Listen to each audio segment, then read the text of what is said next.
All right, guys. My name is June. I'm not one of the hosts. I am the host for this event. We're gonna get started at about 3:30 or so. So in the meantime, kick back, relax, and enjoy the music. While we wait, let me know in the chat which part of the world you're in. This is a webinar on remote working, after all. I am currently based in KL, Malaysia. Alec, where are you based at right now? I'm based in Sydney. Oh, Sydney. What time is it there now? It is 5:30, so not too bad. I think when you're in Sydney, you're often getting up a bit later to speak with people on the other side of the world, but that's not too bad. Lovely. Yu-Ying, how about you? Are you in Singapore right now? Yes, I'm in Singapore, not too far away from Eugene, just an hour's flight apart. Nice, nice. I think some people are letting us know some people are based in the Philippines, which is pretty cool.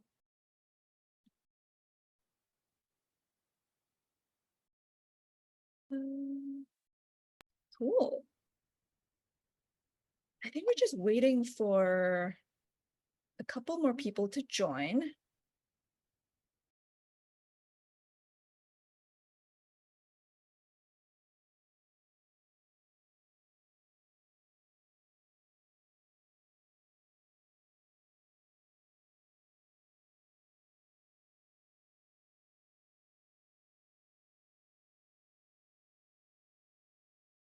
Oh, lovely. There are so many people from the Philippines. It's pretty cool. Thank you guys for joining in. We really appreciate the time that you took out for us today. We're just going to get started in a couple of minutes. I believe we're waiting on Elvin. Is that correct? Yep, I think he should be joining soon. I see quite a few people from Vietnam as well. Oh, yes. So we have people from Vietnam, from the Philippines. Lovely. I think this is going to be fun. We're going to be covering a couple of things, strategies on retaining, onboarding, and hiring. And then we're also going to talk about basically the Southeast Asian landscape. So excited to dive in. Oh, cool. I think this is really good. Everyone is from the Philippines, which is so cool.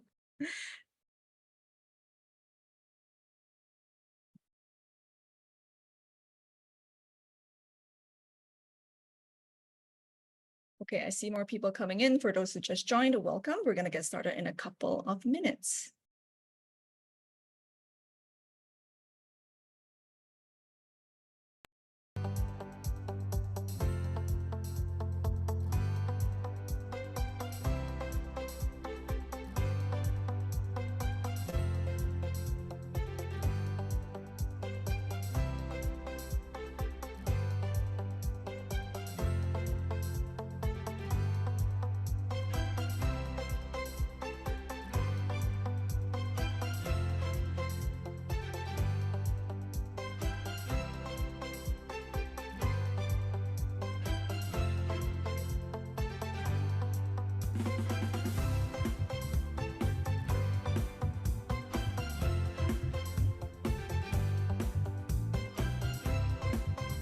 Hey, Elvin.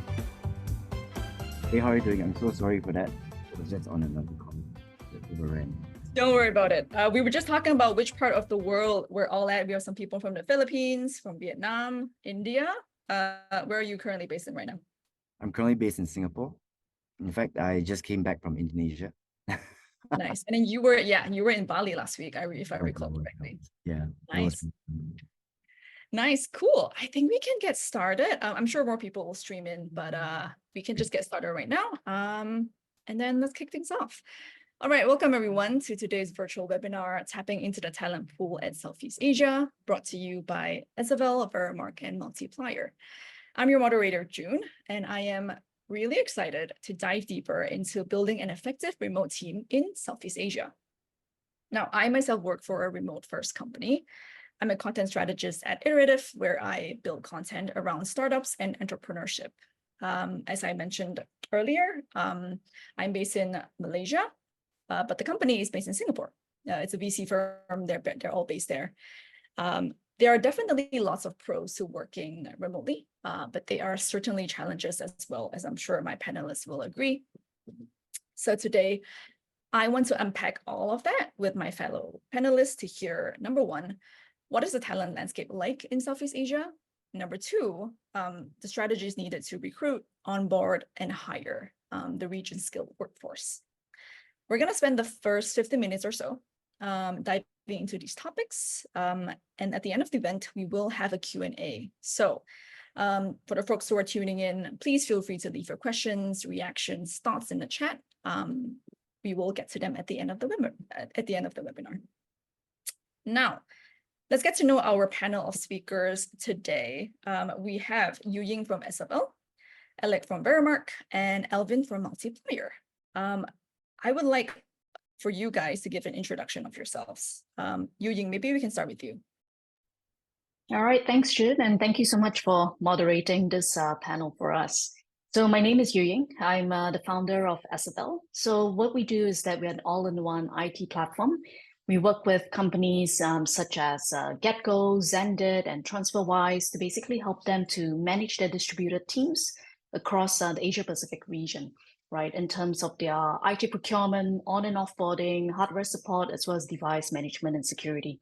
So extremely excited to be here today. My company itself, all of our team members are all fully remote. So we spread across like 6 to 7 countries within the APAC region. So a lot of like the questions and, you know, the experiences that I've had, like I'm sharing it within this webinar with you all. Lovely. All right, Alec, on to you. Thanks. Yes, I'm Alec, head of people at Veremark. If you're new to Veremark, we've started with background and reference checking, but more broadly, we are a fully remote HR tech scale-up on our mission to help the world trust faster. In terms of me personally, I've got around 15 years of experience. The first half of my career was spent in technical recruitment, and the second half of my career has been spent leading and building people and talent functions in startups. Nice. All right, Alvin. Hi everyone, super grateful to be here today. I'm Alvin from Multiplier. As a brief introduction of Multiplier, we are an employer of record company. Our mission is to help people employ in different countries without needing to open an entity. So that means hire faster, time to market entry. Personally, myself, I've been in this role as a mobility consultant for a year. Before this, I was in engineering. If you want to chat about how I jumped into here, we can do that after the call, no problem. But not as tenured as Yu-Ying and Alec, but super happy to be here to learn from everyone and to share with everyone what I've learned over the past year as well. So thank you. Nice. Alvin, you're a little bit soft. Speak up. You have great opinions. Gotcha. All right. Before we dive into the tactical strategies, I want to first take a step back and understand the Southeast Asian talent landscape a little bit. So basically, the bigger picture first. There's this report by 𝐸𝐿 that shows that the demand for Southeast Asian talent remains strong because cross-border job postings from Hong Kong and China specifically saw a jump. I'll be interested to know why do you think so? Like, what are some factors that make Southeast Asian talents stand out? Yu-Ying, I'd love to start with you. Yeah, thanks, Jun. So this is something that we've really seen as well. I mean, recently we started also to get Hong Kong clients, and I see them hiring, especially in countries such as like Malaysia, Singapore, Vietnam, and so on. So, you know, I was talking with some of them when I visited Hong Kong recently, and I think that there are a couple of reasons for this.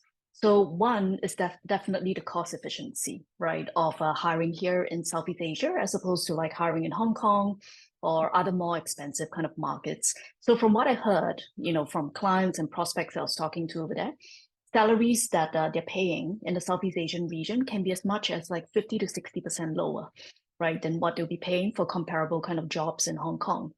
The second thing that they did tell me was that Southeast Asia has a very young and yet highly educated kind of population. So I did a bit of digging into it, and I saw that, you know, if you were to compare regions to regions, for Southeast Asia, we have actually more than 200 over, million of people who are considered to be in the young demographics over here. And the education levels for these people have definitely been increasing. So you get a lot of like fresh university grads who are hungry and who are able to work, especially in technical jobs. And I think the last thing is like English proficiency has really improved a lot in this area. So I think we all know that English is really the medium of communication for most global companies. And what we found is that, here in Singapore, I think English proficiency is at a certain level, but even for many of the other countries, such as the Philippines and also Indonesia as well, the standard of English has really become world-class. Maybe not among like the older population, but definitely among the younger population, a lot of them are able to speak like business standard kind of English. So I do think that those are the reasons that has made this region popular for multinational kind of employers. Interesting. Alvin, what do you think? Do you agree, disagree? I fully agree with the point on age. So in Southeast Asia, according to the reports and the research that we've been doing, there are three main reasons, right, why hiring here is more attractive. Firstly, to build off on Yuying's point, age is a factor. 60% of the workers here are going to be aged 30 and below, right? That means we're young, we're driven, lots of fresh grads in the market. And if you look at Singapore, I mean, you're Singaporean as well, right?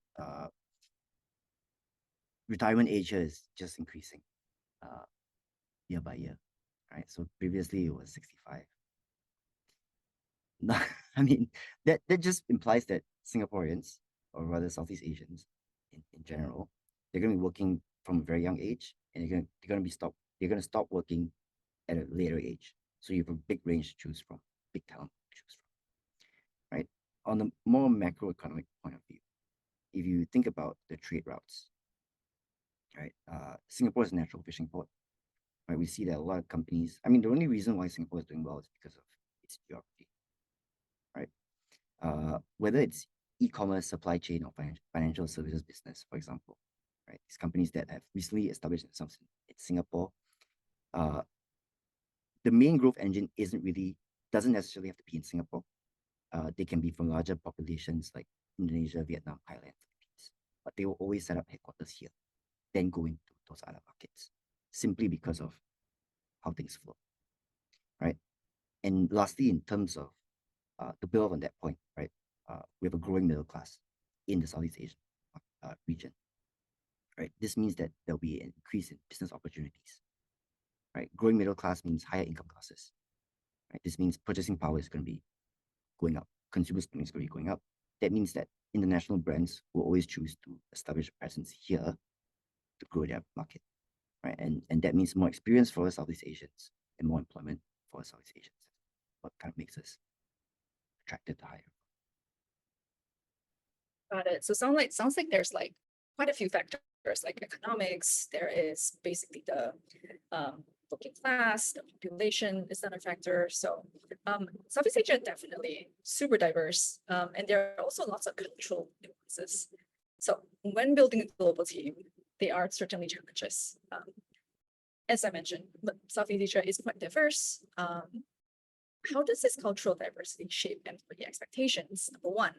And number two, impact the management of teams? And what works well for adapting management practices to different cultures in Southeast Asia? I would love to hear from Alec. Yeah, thanks. I certainly wouldn't claim to be an expert in all the cultural differences between all countries across South Asia or all the world even. But as a global business, the Veremark is with 16 distinct countries with people there. It's crucial to have an appreciation of the differences that exist. We've experienced in our growth journey what can happen if you overlook it, whereby you have differences in cross-border management styles and working expectations that haven't always aligned as easily as we expected as we grew and put new structures and new people in place.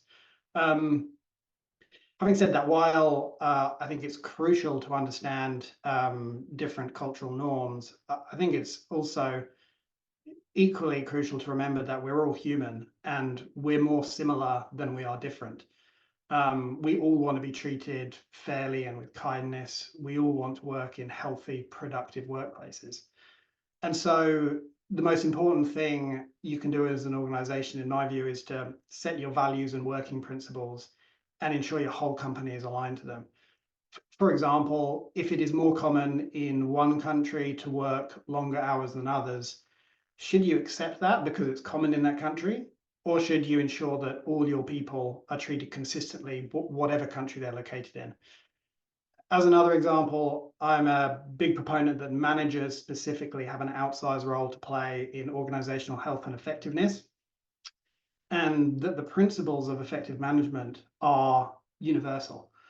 Consider Google's Project Oxygen research, which identified 8 behaviors common in effective managers, which are: is a good coach, empowers the team and does not micromanage, creates an inclusive team environment, is productive and results oriented, is a good communicator, supports career development and discusses performance, has a clear vision strategy for the team, has key technical skills to help advise the team, collaborates across the organization, and is a strong decision maker. And you think about each one of those items that I've read out, they're universal. If you focus on these kind of universal principles, you're going to create a healthy workplace wherever your leaders and employees are situated. However, to the point around the question, that doesn't mean that you shouldn't work to understand the differences between countries. Being a thoughtful workplace demands it. But I believe that general principles of healthy and productive workplaces are universal. And if you do apply those values and principles universally, it will lead to consistent outcomes for all your people, which is another hugely important mark of a healthy organization. Are you treating your people fairly wherever they're located? Nice. I love that. Especially the point on we are more similar than we are different. Definitely there are differences, but it's about knowing what the right approach is and adapting, basically. I wanted to quickly ask Yu-Ying or Alvin if you guys had any reactions to that before we move on. Yu-Ying? No, I fully agree with Alex as well. So we hire people across like 6, 7 different countries. And, I do think that, as Alex's point was, if you were to create a very strong, fair, and kind of culture, you tend to attract the same kind of people to you.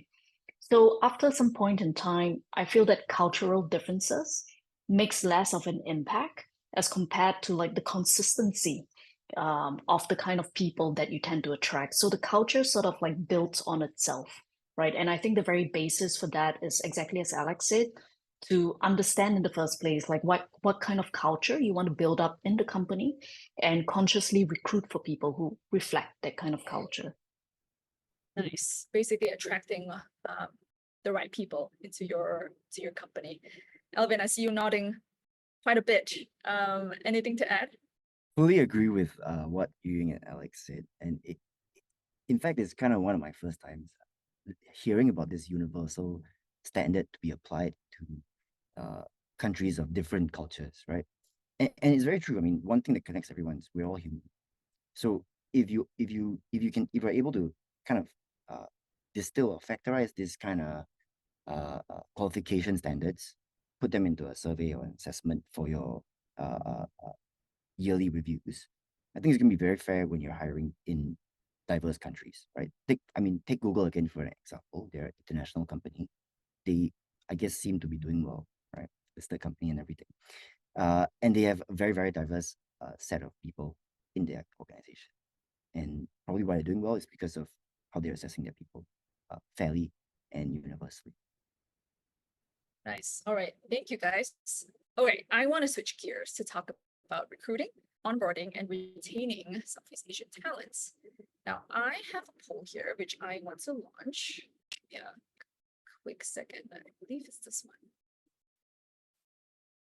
All right, I believe you guys can see the poll. So people who are tuning in, would be cool if you guys voted, like which recruitment channels are the most effective in Southeast Asia.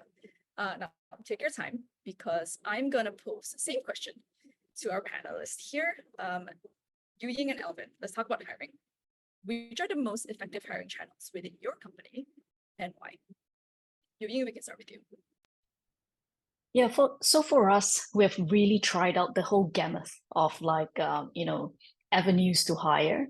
And I think really the best quality of people that we get, and also like the fastest turnaround time as well, is from word of mouth referrals. So this could be from our existing employees, someone that they know might be looking for a role, which is what we have open, or it could be from our investors, right? Or, fellow kind of founder friends who come across good talents.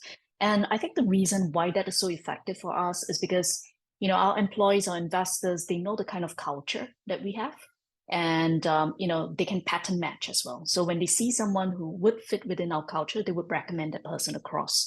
And generally, such a person, they would be a very strong fit, and they would easily pass the probation period, and they would contribute a lot to the company. So word of mouth referral, definitely one of my preferred solutions. And of course, it does save on like recruiter's fee, right? Which could be anywhere up to 18% of the employee's annual income. I think the second thing that has worked really well for us is LinkedIn. So LinkedIn, I understand, has almost like 1 billion people, spread across like hundreds of countries in the world. And the effect that we get when we actually launch a job ad on LinkedIn, we get a lot of quality CVs, as many as like 100 in a day, right? And, out of like 100, you would find maybe 30 or 40 that are quality and that you could really go on to interview them. So LinkedIn is expensive, but they do have like free, what you can actually as a company put one free job posting each time, and it lasts there for 30 days. So I think that this is something that companies should make more use of, LinkedIn as a recruitment kind of platform. All right. Okay, so it's referrals, LinkedIn. Okay, Yep. Al, what do you think?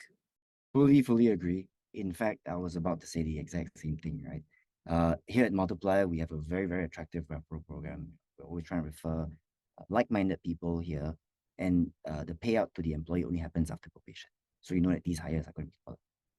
Right? Companies like Salesforce, ServiceNow, the bigger leagues, they have as well really attractive employee referral program incentives. So it makes sense for both the employee to refer someone and for someone to join an organization like that. Right? So word of mouth goes a very, very long way.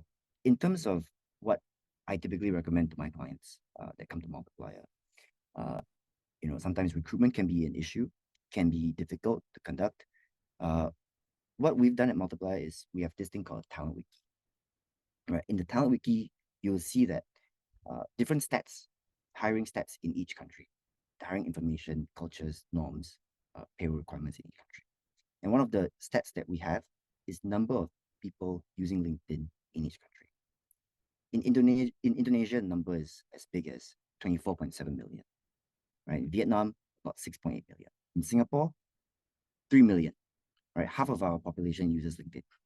In India, it's about 110, and in Hong Kong, it's about 3 million. So, I mean, you tell me you can't find someone within that millions of people, then there's a big problem in the market. But definitely, LinkedIn is the way to go, and it's the new social media for professionals, like-minded professionals. Right? All right, so similar along the lines of what you mentioned, referrals and LinkedIn. Now let's see what the audience voted. So I'm just gonna end the poll right now. All right, I think it's pretty similar, right?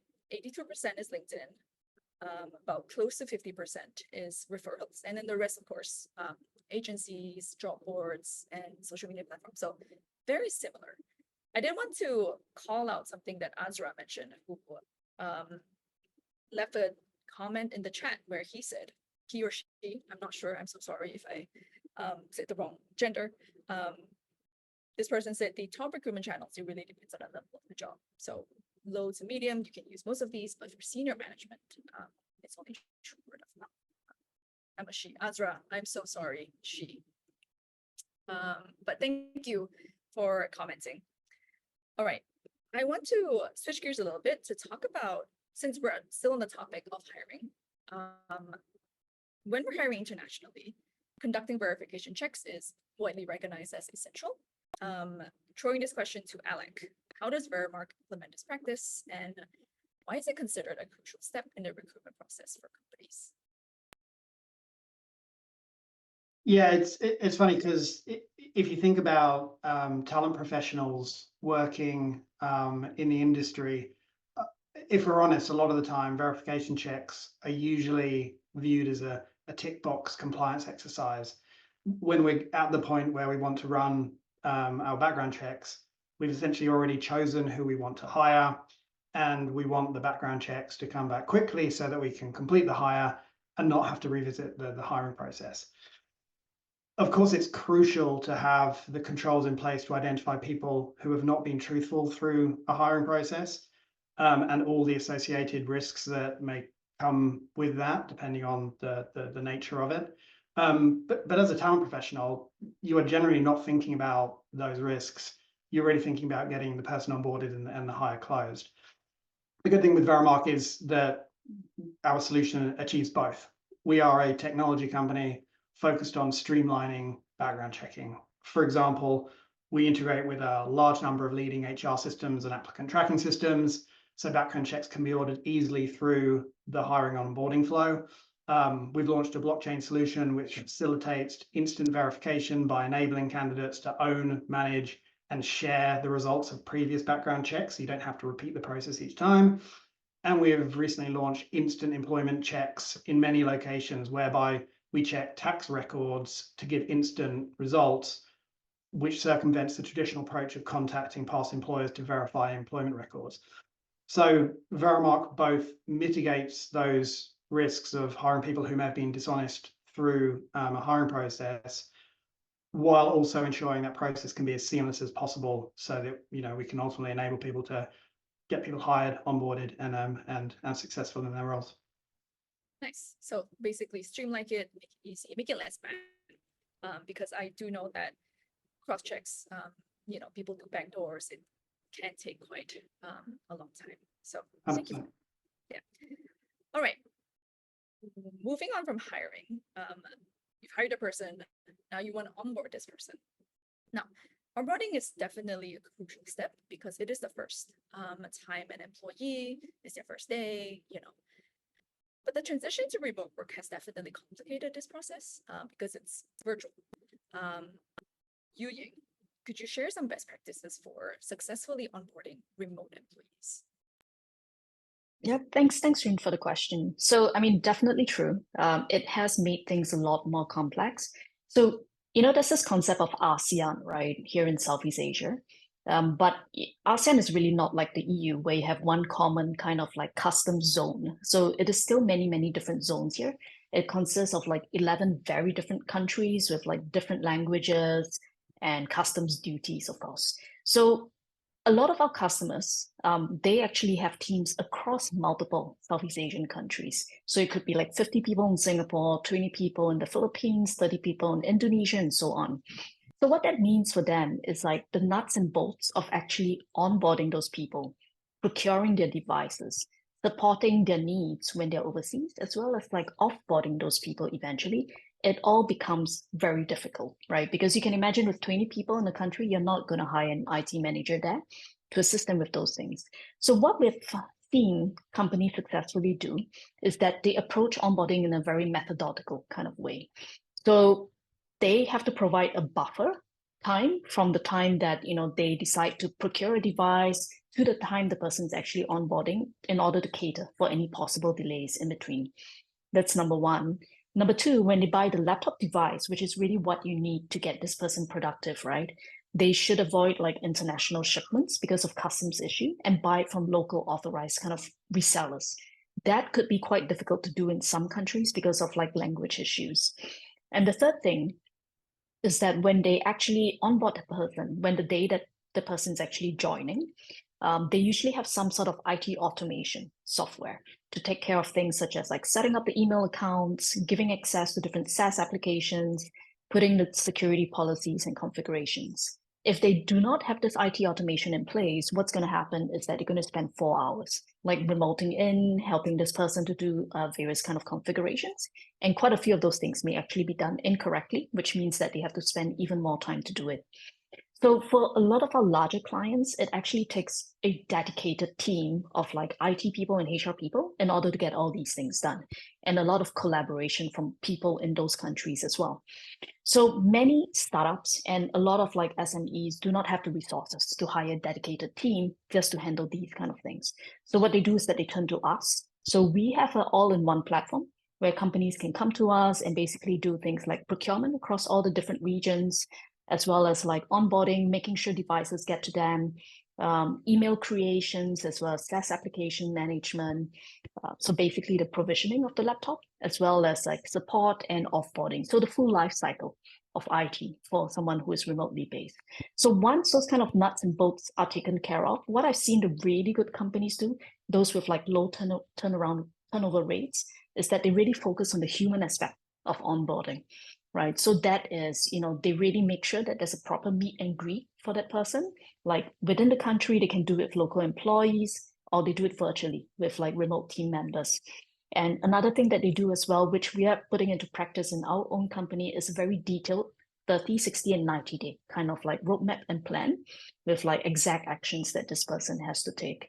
Yeah, and I do think that onboarding is a very important process, because a lot of statistics has shown that if onboarding is not taken care of properly, or if the employee has a bad experience, the retention rates don't usually tend to be high.